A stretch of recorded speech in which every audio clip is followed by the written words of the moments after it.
За сайн байцгаана уу? Энэ өдрийн мэндийг хүргэе. Та бүхэнд өнөөдөр парцал даралтын хууль ба хэрэглээ гэсэн хичээлийг орно. За мэгмэрсэр багш нэнэ. За парцал даралтыг ойлгохоос өмнө мойлын дойл гэж юу вэ? Түүнийг яаж тооцоолох вэ гэдгийг авч үзнэ. За ингээд парцал даралттай холбоотой бодлого тасгалыг ажиллана. За мойлын дойл гэдэг нь холимогдох тухайн нэгдлийн мойлын тоог нийт холимгийн мойлын тоонд харьцуулсныг тухайн нэгдлийн мойлын дойл гэж ярьдаг. За энэ дээр 3 бүрэлдэхүүн хэсэгтэй холимгийг авч үзсэн байна. Холимогдох тухайн бүрэлдэхүүн хэсэг тус бүрийн мойлын тоогийг жижиг n1, n2, n3 гэсэн үсгүүдээр бол тэмдэглэсэн байна. Ер нь бодисын мойлын тоо хэмжээг тодорхойлохдоо тухайн бодисынхаа массыг молекул массад нь харьцуулан тодорхойлдог байгаа.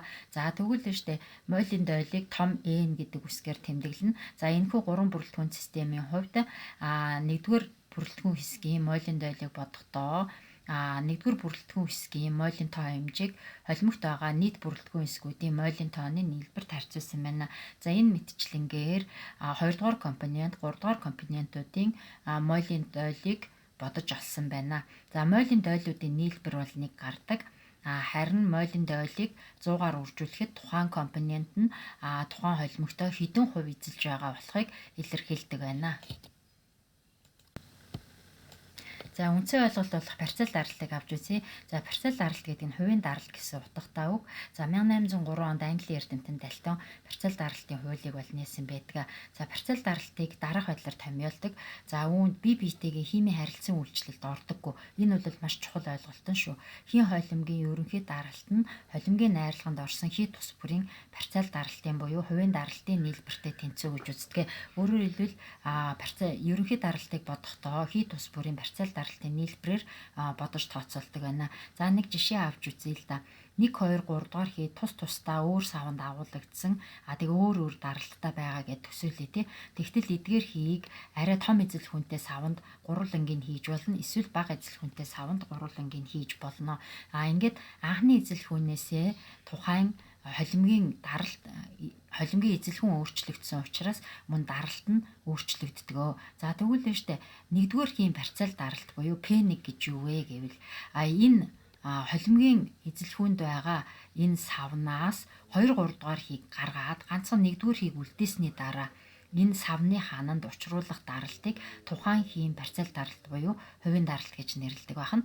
За ингээд нэгдүгээр хийг гаргасан гэж төсөөлье. За энэ савндаа ганцхан 2 дугаар хийгээ үлдээгээд даралтыг хэмжиж үзэхэд P2 гэсэн даралт гарч ирнэ тийм үү. За энэ нь 2 дугаар хийн даралт гэх мэтчлэнгээр хамгийн гол нь энэ холимгийн бүрэлдэхүүн хэсэгт байгаа бодисууд нь хоорондоо химийн харилцан үйлчлэлд ордоггүй байх ёстой. Тэгээд тухайн савнд тухайн хий ганцаараа оршин байх үед илрэх даралтыг тухайн хийн парцал даралт гэж нэрлэж байна. За өөрөөр хэлбэл өгөгдсөн хийн парцал даралт гэдэг нь холимгийн нийт эзэлхүүнд уг хий ганцаараа оршин байхад илрэх даралтыг хэлнэ. За парцал даралтыг бас өөр томьёогоор боддог байгаа. Энэ нь мойлын дойлтой холбоотой. За хийн холимогдох бие даасан нэг компонентийн парцал даралт нь уг компонентийн мойлын дойл ба хийн холимгийн ерөнхий даралтын үржүүртэй тэнцүү. За ингээд томьёогоор илэрхийлвэл PG-г үржих нь NG-г үржих нь P ерөнхий гэж тооцоолох нэ. За PG гэдэг нь G дугаар хийн парцал даралт буюу хувийн даралт нь NG гэдэг нь G дугаар хийн мойлын дойл болж таарах нь. За P ерөнхий гэдэг нь холимгийн ерөнхий даралт болно.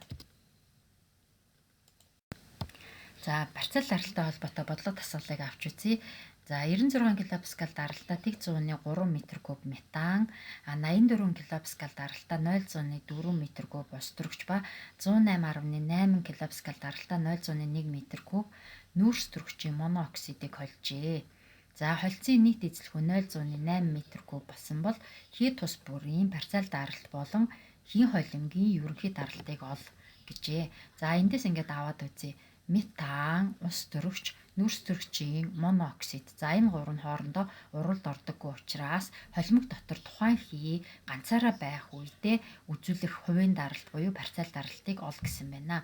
За тэгвэл нь штэ эхлээд энэ хийнүүд ямар эзэлхүүнтэй ямар савнд байсан гэдгийг цөмөрөд төсөөлж үзье. За метан нь 96 кПа даралтаа мөртлөө 0.3 м3 эзэлхүүнд ганцаараа оршин байсан. Тэгвэл энэ метаны анхны байх үеийнх нь парцел даралтанд байх нэ. За дараа нь ус төрөгч 84 кПа даралтаа тэг 104 м3 эзэлхүүнд дангаараа оршиж байсан байна. Харин 0.1 м3-д нүүрс төрөгчийн монооксид 108.8 кПа даралтаагаар ингээд ганцаараа нэг савнд байсан. Тэгвэл биш үү энэ холимгийг 0.8 м3 эзэлхүүнтэй савнд бүгдийг холсон байгаа. За ингэнгүүт яах вэ гэхээр метан маань анхны парцел даралтаа алдна гэсэн үг. Өөрчлөгдөнө. Яаж өөрчлөгдөх вэ гэхээр даралт буурна. Яагаад гэхээр савны эзэлхүүн өсөж орж ирж байна гэсэн үг шүү дээ, тий. За ус төрөгч CO мөн ялгаагүй даралт нь буурж орж ирнэ. За тэгвэл биш үү метан ус төрөгч нүүрс төрөгчийн монооксидын парцел даралт гэж юу вэ гэхээр энэ 0.8 м3-д ганцхан метан байх үедээ энэ савны хананд учруулах даралтыг тухайн метаны парцел даралт буюу хувийн даралт гэж хэлэх гээд нь шүү дээ. За энэ дээд бид нар энэ 0.8 м3-ээс ус төрөгч болон CO-го гаргацсан байгаа гэж төсөөлөх нь. Өөрөөр хэлбэл ганцхан метаны үзүүлэх даралтыг хэлж байна. За тэгвэл дараа нь ус төрөгчийг 0.8 м3-д үлдээгээд нөгөө хоёр хийг нь гаргасан үед ус төрөгчийн парцел даралт бас холимог доторх ус төрөгчийн парцел даралт бол үүсгэнэ. За энэ бол анхны холимог дох ус төрөгчийн парцел даралт байсан. Гэхдээ энэ маань савны эзэлхүүн өсөж орж ирж байгаа учраас энэ даралт мэдээж буурж орж ирнэ гэсэн үг. Энэ мэтчлэнгээр нүүрс төрөгчийн монооксидын парцел даралтуудыг бодно. За ингийн тулд эхлээд яах вэ гэхээр хий тус бүрийн эзэлхүүн нь хэд дахин ихснийг тооцоолно. За метан анх 0.3 м3 байсан бол одоо 0.8 м3 болж байгаа. Байрлаж байгаа. Ингээд 3.8-аар эзэлхүүн нь өссөн байна гэдгийг бол харуулсан байна. За ус төрөгчийн хувьд анхны эзэлхүүн 0.4 м3 байсан. Холимгийн эзэлхүүн 0.8 м3 байна. Харин ус төрөгчийн эзэлхүүн 2 дахин өссөн байна. За энэ мэтчлэнгээр нүүрс төрөгчийн монооксидын эзэлхүүн бол 8 дахин өссөн болох нь харагдаж байна.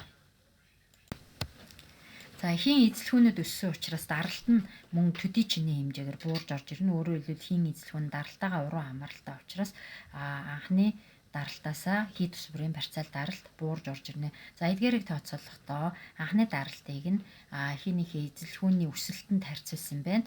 За ингээд метаны парцел даралт нь 36 кПа, ус төрөгчийн парцел даралт нь 42 кПа, нүүрс төрөгчийн монооксидын эзэлхүүн 8 дахин өссөн учраас анхны даралт нь 8 дахин буураад 13.6 кПа болсон байна. За ингээд тухайн 0.8 м3-д эзэлж байсан тухайн хийнүүдийн парцел даралтын нийлбэрээр хийн холимгийн ерөнхий даралтыг тооцоолоход 91.6 кПа болсон байна. За парцел даралтай холбоотой дараах хоёр бодлогыг бодоорой. За ингээд анхаарал хандуулсанд баярлалаа.